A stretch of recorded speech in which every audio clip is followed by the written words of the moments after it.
مفتی طارق مسعود کے بیانات کے لیے طارق مسعود آفیشیل کو سبسکرائب کریں۔ طارق مسعود آفیشیل۔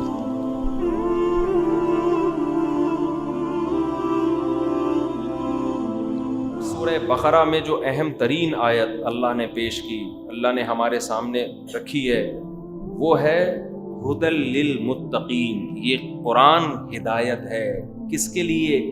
پرہیزگار لوگوں کے لیے۔ کہیں تو قرآن کہتا ہے ہدی للناس، یہ تمام انسانوں کے لیے ہدایت ہے۔ کہیں قرآن کہتا ہے یہ پرہیزگار لوگوں کے لیے ہدایت ہے۔ تو یہ دونوں متضاد آیتیں ہو گئیں، متضاد سمجھتے ہیں، اپوزٹ ایک دوسرے کے اگینسٹ۔ ایک طرف کہہ رہا ہے سب کے لیے، ایک طرف کہہ رہا ہے متقیوں کے لیے۔ ہدایت کے دو مطلب ہیں، ایک ہے سیدھا راستہ دکھانا اور ایک ہے سیدھے راستے پہ چلانا۔ اردو میں، انگلش میں ہم گائیڈنس کو انہی دونوں معنوں میں استعمال کرتے ہیں۔ اگر آپ راستہ آپ کو گم ہو گیا نا، آپ کو مل نہیں رہا، کسی بندے نے بتا دیا آپ کو کہ یہ والا راستہ لاہور جاتا ہے، یہ کہیں اور نکل جائے گا، بس وہ یہ بتا کے پتلی گلی سے نکل گیا، آپ اس کو بھی کہتے ہو یار اس بندے نے مجھے سیدھا راستہ دکھا دیا۔ لیکن بعض دفعہ دکھانا کافی نہیں ہوتا، آپ کو دکھا تو دیا، آپ چلیں کیسے اس پہ؟ نہ آپ کو پتہ ہے کہ ادھر کون سی بس جاتی ہے، کون سی ٹرین جاتی ہے۔ تو ایک بندے نے کان سے پکڑ کے آپ کو اپنی گاڑی میں بٹھا دیا، بولا میں لاہور جا رہا ہوں، بیٹھ جا چپ کر کے، وہیں پہنچا دوں گا تجھے۔ آپ اس کو بھی کہو گے یار اس نے مجھے سیدھے راستہ، اصل میں سیدھے راستے پہ چلانے والا مجھے یہ ہے۔ تو ایک ہوتا ہے سیدھا راستہ دکھانا، جس کو عربی میں کہتے ہیں اراءۃ الطریق، اور ایک ہے سیدھے راستے پر چلانا۔ قرآن کہتا ہے سیدھا راستہ قرآن دکھائے گا تمام انسانوں کو۔ جو بدبخت کافر، جو قرآن کو نہیں مانتا، ضدی ہٹ دھرم ہے، وہ بھی جب الحمد سے لے کے والناس تک پڑھے گا، اسے سیدھا راستہ بولو مل جائے، اسے پتہ چل جائے گا یار یہ صحیح ہے، اس کے علاوہ کوئی بات صحیح ہو نہیں سکتی۔ ایک مشہور ملحد ہے، وہ قرآن کی ایک آیت پڑھ رہا تھا، سورہ آل عمران کی۔ وہ آیتیں کیا ہیں؟ ان فی خلق السماوات واختلاف اللیل والنہار لآیات لأولی الالباب۔ ہے ملحد، قرآن کی یہ آیتیں پڑھ رہا ہے، بے شک زمین آسمان کی پیدائش میں، دن اور رات کے عدلنے بدلنے میں بڑی بڑی نشانیاں ہیں ان لوگوں کے لیے جو عقل سے کام لیتے ہیں۔ پڑھ وہ رہا تھا رد کرنے کے لیے، وجد مجھے آ رہا تھا، صحیح ہے نا؟ میرا ایمان کیا ہو رہا تھا؟ بڑھ رہا۔ یار کیسی زبردست آیت ہے، کیسی دلوں کو ہلا رہی ہے، اور تو اس کو پڑھ رہا ہے جھٹلانے کے لیے۔ جب تو جو مردہ ضمیر سے پڑھ رہا ہے اس کے پڑھنے پر ہمیں اتنا مزہ آ رہا ہے اور ہمارا ایمان بڑھ رہا ہے، تو سوچو جو دل سے پڑھتے ہوں گے وہ کیسا لوگوں کے دلوں کو چیر دیتے ہوں گے۔ جو اس پہ اعتراض کرنے کے لیے پڑھ رہا ہے، یہ آیتیں بتا رہی ہیں یار کتنا حسن ہے اس آیت میں۔ ان فی خلق السماوات والارض، بے شک آسمانوں اور زمین کی پیدائش میں، یہ خود بخود نہیں بن گئے، کیا خوبصورت زمین بنی ہے، کیسے 23 ڈگری پہ جھکا دیا اس کو، کیسے سورج کے گرد الگ گھوم رہی ہے، اپنے محور کے گرد الگ گھوم رہی ہے، ادھر بھی گھوم رہی ہے ادھر بھی گھوم رہی ہے۔ ایسا لٹو کسی نے خود چلتے ہوئے دیکھا ہے بھائی؟ یوں گھومنے کی وجہ سے دن رات بن رہے ہیں، سورج کے گرد گھومنے کی وجہ سے جنوری فروری بن رہے ہیں، اور 23 ڈگری جھکانے کا کیا جیسے ہم تکا پکاتے ہیں نا تھوڑا سا یوں کر کے، ٹھیک ہے، تمیز سے، تاکہ ادھر سے بھی پکے اور ادھر سے بھی پکے۔ تو زمین کو اللہ نے جھکا دیا تاکہ نارتھ اور ساؤتھ پول پہ بھی تھوڑی سی آنچ آتی رہے۔ اگر بالکل ایک جیسی ہوتی تو نارتھ اور ساؤتھ پول جہاں اندھیرا ہے وہاں ہمیشہ اندھیرا رہتا، جہاں روشنی ہے وہاں ہمیشہ روشنی رہتی۔ دن اور رات کا جو نظام ہے عدلنے بدلنے کا، یہ نظام وجود میں نہ آتا۔ اللہ میاں نے جیسے ہم تکا پکا رہے ہوتے ہیں نا، یوں کر کے بھائی تھوڑا سا ادھر کو آنچ لگا، بھائی ادھر سے کچا رہ گیا ہے، اب ادھر سے کچا، ادھر سے تو پک گیا، ادھر سے تھوڑا سا یوں کر دو اس کو، بالکل زمین ایسا لگتا ہے کسی سیخ میں اللہ نے چڑھائی ہوئی ہے، پہلے جون جولائی میں ہمیں پکایا, آسٹریلیا والوں کو تھوڑا ٹھنڈک پہنچائی, ٹھیک ہے نا. ہم لوگ سورج کے سامنے ہوتے ہیں, جس سے سورج کی کرنیں ہم پہ پڑتی ہیں, اور ہمارے آم کے باغات, آم کے درختوں پہ وہ سورج کی کرنیں پکتی ہیں, اس سے آم نکلنا شروع, کھجور پکنا شروع. آسٹریلیا میں کھجور مارکیٹ سے شارٹ, وہ ٹھنڈ میں آ گیا وہ ایریا. پھر یہ 23 ڈگری جھکا ہوا ہے, تو یوں گھما دیا اللہ نے اس کو 6 مہینے بعد. اب آسٹریلیا میں وہ سورج کی کرنیں جو ہے نا وہ آگ پڑے گی, اور ہم کس طرف آ جائیں گے, ٹھنڈک میں آ جائیں گے. ہزاروں سال گزر گئے. او بھائی, زمین کو اتنی عقل کس نے دی تھی کہ اس طرح سے تکے کباب کی طرح تو گھومنا, اپنے محور میں بھی گھوم رہی ہے, سورج کے گرد بھی گھوم رہی ہے, اور پھر سورج پورے نظامی کی شمسی کو لے کے پتہ نہیں کہاں گھوم رہا ہے. وہ جو ماہرین ہیں نا سائنس کے, وہ کہتے ہیں یہ جو بگ بینگ تھیوری ہے, جو دھماکہ ہوا تھا نا سیکنڈ کے کروڑویں حصے کے بقدر بھی اگر اس میں مینجمنٹ کا فرق آ جاتا نا, تو یہ اتنا خوبصورت نظام وجود میں آنے والا نہیں تھا. کیا خاندانی دھماکہ تھا یار. کہتے ہیں نا دھماکہ آفر, ہوٹل میں لکھا ہوتا ہے نا, وہ دھماکہ آفر کیا ہوتی ہے. ایک دفعہ میں نے برگر منگوا دیا دھماکہ آفر پہ, دھماکہ آفر, گھر بیٹھے برگر کھائیے. ہم نے منگوایا تو بس ایک مسکراتا ہوا ایک برگر تھا, بس بیچ میں کٹا ہوا ہوتا ہے نا, مسکرا رہا تھا, میرا منہ چڑھا رہا تھا. اندر کچھ بھی نہیں تھا, 2-4 پیاز اور ایک آدھ گوشت کا ریشہ نہیں ہوتا جو دانت سے خلال نکلتا ہے, پتہ نہیں کسی نے خلال نکال کے رکھ دیا اس میں سے. وہ دھماکہ آفر تھی. بندہ مارکیٹ سے کیا ہے, شارٹ.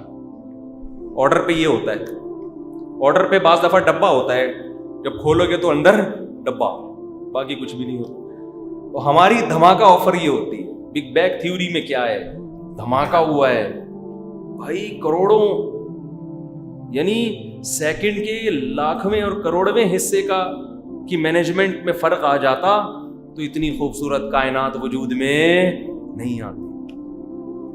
تو وہ ملحد قرآن کی آیتیں پڑھ رہا تھا, ان فی خلق السماوات والارض واختلاف اللیل والنہار لآیات لأولی الالباب, بے شک زمین اور آسمان کی پیدائش میں, دن رات کے عدلنے بدلنے میں بڑی بڑی نشانیاں ہیں عقل مندوں کے لیے. وہ ہنستے ہوئے طنزی انداز میں پڑھ رہا ہے, اور ہمارا ایمان کیا ہو رہا ہے, تازہ. ابے کمبخت, یہ سن کے بھی تیرا دل نہیں ہل رہا.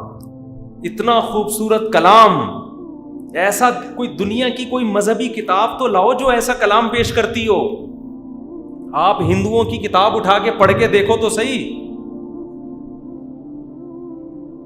پروننسیشن دیکھ لو. آپ کسی بھی کتاب کو پڑھو نا, میں خطبہ دیتا ہوں نا, ہم لوگ خطبے میں آیتیں پڑھتے ہیں. جب ہم نکاح پڑھاتے ہیں تو خطبے میں ہم کیا پڑھتے ہیں, آیتیں. یا ایھا الناس اتقوا ربکم الذی خلقکم من نفس واحدہ. دولہا دلہن بیٹھے ہوئے ہیں اور قاضی کیا پڑھ رہا ہے, آیتیں. کیسا مزہ آتا ہے. اے لوگو, ڈرو اس رب سے جس نے تمہیں ایک جان سے پیدا کیا, آدم سے. وبث من وخلق منها زوجها, اسی آدم سے اس کی بیوی کو بنایا. وبث منهما رجالا كثيرا ونساء, اور ان دونوں کے ملاپ سے زمین کو مردوں اور عورتوں سے بھر دیا اس نے. یہ بتایا جا رہا ہے دولہا دلہن کو کہ آج تمہاری شادی ہوئی ہے, ایک دن آدم اور حوا کی بھی شادی ہوئی تھی. یہ اسی شادی کا نتیجہ دنیا میں آبادی پھیلی ہوئی ہے. تو یہ کس کا بنایا ہوا نظام ہے, اللہ کا. واتقوا اللہ الذی تساءلون بہ والارحام, اس اللہ سے ڈرو اور اس رشتہ داری کا خیال رکھو جو اللہ نے تمہارے لیے بنائی ہے. آدم اور حوا کے ملاپ سے جب پیدا ہوئے ہو تو تمہارا آپس میں بلڈ ریلیشن ہے, تو اس ریلیشن کو تم نے برقرار رکھنا ہے. انسان آزاد پیدا نہیں ہوا, اس کے ریلیشن ہے, تو نکاح سے ریلیشن وجود میں آ رہا ہے. کتنی خوبصورت آیت ہے نا قرآن کی, جو دولہا دلہن کے حساب سے بالکل فٹ بیٹھتی ہے. اگلی آیت کیا پڑھی جاتی ہے, یا ایھا الناس یا ایھا الذین آمنوا اتقوا اللہ وقولوا قولا سدیدا. اے ایمان والو, اللہ سے ڈرو, سیدھی سیدھی بات کیا کرو, ٹیڑھی میڑھی باتیں مت کیا. یصلح لکم اعمالکم, اس سے اللہ تمہارے اعمال کو صحیح کر دے گا, تمہاری زندگی میں نکھار پیدا ہو جائے گا. اور پھر بھی تم سے کوئی غلطیاں ہوئی تو وہ کیا کر دے گا, معاف. یہ دلہا دلہن کو سکھایا جا رہا ہے کہ ابھی سے سچ بولنا اور بات سیدھی کرنا سیکھو.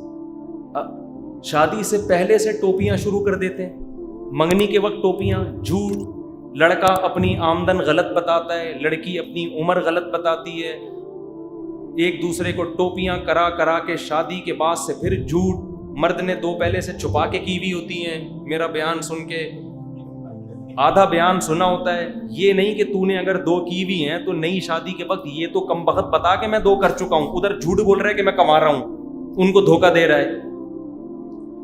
تو یہ جھوٹ پہ سارا رشتے کیا وجود میں آتے ہیں.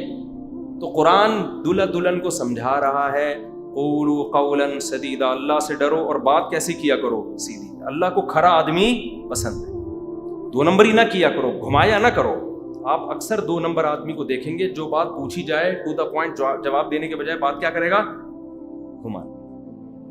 یہ 2 نمبر آدمی کی عادت. جب رشتہ لینے جاؤ 2 نمبر آدمی کے پاس, بھائی آپ کرتے کیا ہو, میں بتا دے کیا کرتا ہے. ڈاک یارڈ میں جاب کرتا ہوں, میری 20,000 تنخواہ ہے, 40,000 تنخواہ ہے, ٹماٹر کا تھیلا لگاتا ہوں. جو کرتا ہے تو منہ سے پھوٹ دینا, نہیں گھمائے گا. ایکچولی بس اللہ کا دیا بہت کچھ ہے, الحمدللہ سب کچھ ہی کرتے ہیں, عرفن مولا ہے. اور وہ تو ایک میں قصہ بہت دفعہ سنا چکا ہوں. ایک صاحب کا رشتہ, کوئی ہمارے خاندان کی کسی خاتون کے لیے رشتہ بھیجا, میں ان کے پاس گیا, میں نے کہا بھائی کرتے کیا, ان کا ٹرانسپورٹیشن کا کام ہے.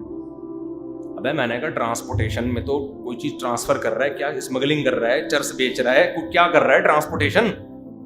اتنی انگلش تو ہمیں بھی آتی ہے, لیکن اس کا یہ مطلب تو نہیں کہ ہمیں تم بیوقوف سمجھو, بتا ہی نہیں رہے میں کیا کر رہا ہوں. پھر پتا چلا جی ٹرک اڈے پہ سامان اٹھا کے ٹرک پہ رکھتے ہیں. غلط کام نہیں ہے, جائز ہے, کوئی بری بات نہیں ہے. منہ سے پھوٹتے ہوئے کیا جا رہا ہے, بول دو بھائی میں ٹرک اڈے پہ جاب کرتا ہوں, مال نیچے پڑا ہوتا ہے, میں اٹھا کے ٹرکوں میں رکھ دیتا ہوں, کوئی غلط بات نہیں ہے یہ. تو اللہ نے کیا کہا, قولوا قولا, یہ میرا بھی ٹاپک نہیں ہے, میں تو اصل قرآن کی عظمت بتانا چاہ رہا ہوں. ہم جب خطبہ پڑھتے ہیں, قرآن کی آیتیں پڑھتے ہیں, کتنا اچھا لگتا ہے, مزہ آتا ہے, خاص طور پہ جو قاضی لوگ ذرا سر میں آیتیں پڑھتے ہیں. اور آپ دنیا کے دوسرے مذاہب میں دیکھیں نکاح کے وقت پڑھتے کیا ہیں, جو پڑھتے ہیں شاید ان کو بھی سمجھ میں نہیں آ. بچپن میں ہم کبھی دیکھتے تھے نا, اللہ معاف فرمائے, فلموں سے توبہ کر لی تھی ہم نے, تو وہ پوسٹر لگا کے نہیں مچھر آ رہے ہوتے تھے پہلے, پھر تھوڑی سی فلم آتی تھی. وہ زمانہ جو پرانے لوگ ہیں جن کے زمانے کی ٹرینیں بند ہو گئی ہیں ان کو یاد ہوگا. جمعے کے دن نا اوپر چڑھ کے اینٹینا درست کرتے تھے, فلمیں آتی تھیں. الحمدللہ ہم نے توبہ کر لی تھی اس وقت. تو وہ فلمیں, اس میں ہمیں کبھی کبھار پنڈت نکاح پڑھتے ہوئے نظر آتے تھے. تو پتہ نہیں کیا پڑھ رہے ہو, پنڈت نہیں, پنڈت ہوتا ہے سو. اب بھی یوٹیوب پہ ہیں, بہت زیادہ ہیں. گھوڑے بڑا بڑی گھوڑے بوڑے بلے, ہم لوگ پھر بچے بن کے مذاق اڑاتے تھے نا, گھوڑے بلے گدے گھوڑے بھاگ جالے گے تیرا الو کا پٹے, تیرے کو سمجھ میں نہیں. نصیحت کر رہا ہوتا تھا کہ انسان کے بچے تو اس کے حقوق ادا کرنا, دلہن ہے یہ تیری. اور پتہ نہیں کیا بول رہے ہیں نا, الو کی پٹھی یہ تیرا میاں ہے, اس کا خیال کر. ایسا نہیں ہے, اچھی باتیں ہی کر رہے ہوں گے, لیکن سمجھ میں بہرحال ہمیں نہیں آ رہی ہوتی ہیں, ہندوؤں کو آتی ہوں گی. اب سنیں تھوڑا اردو میں بھی نصیحت شروع کر دی, ہندی اردو ایک ہی چیز ہے. تو کسی بھی دنیا میں جاؤ گے, اسلام کا ہر چیز میں ایک نیائی حسن ہے بھائی, ہر چیز میں ایک الگ ہی نکھار ہے. کتنا سادہ رکھا ہے نکاح کو. وہ میں کبھی کبھار 6 نکاح آ جاتے ہیں نا, 6 نکاح ہم 5 منٹ میں نمٹا دیتے ہیں. یوٹیوب پہ پھر کمنٹس ہوتے ہیں, بعض غیر مسلم بھی دیکھتے ہیں کہ یار تین لوگ کے یہاں 6 نکاح ایک ٹائم پہ ٹھک سے ہو جاتے ہیں, کوئی ٹینشن ہی نہیں ہے. اسلام میں مرنا بھی آسان, نکاح بھی آسان, پیدا ہونا بھی آسان. آپ اسلام چھوڑ دو, مرنا بھی ٹینشن, شادی بھی ہے بھی ٹینشن, پیدا ہونا بھی بہت بڑی ٹینشن ہے. پیدا ہی نہیں ہوتا, پہلی بات تو یہ ہے, وہ نہیں دیتے پیدا اس کو, ماں باپ بولتے نہیں ایک بچہ بس بہت ہے ہمارے لیے. دوسرا پھر بیٹی ہے تو رہنے دو, مار دو, بیٹا چاہیے ہمیں. وہ پیدا ہونے کی, ہمارے یہاں پیدا بھی آرام سے ہو جاتے ہیں, بس ایک کٹنگ کا خرچہ آتا ہے ختنے کی تھوڑی سی, اس کے علاوہ وہ بھی بچے کے فائدے کے لیے, پیشاب اٹکے گا, اس میں گندگی ہوگی, صفائی ستھرائی کی خاطر. تو اتنا آسان پیدا ہونا, اتنا آسان شادی بیاہ, ادھر بولے شادی ہو گئی, مر گئے, شریعت کہتی ہے کچھ بھی نہیں ہے بھائی, مر گئے غسل کرو, جنازہ پڑھو اور دفن کر دو, ختم.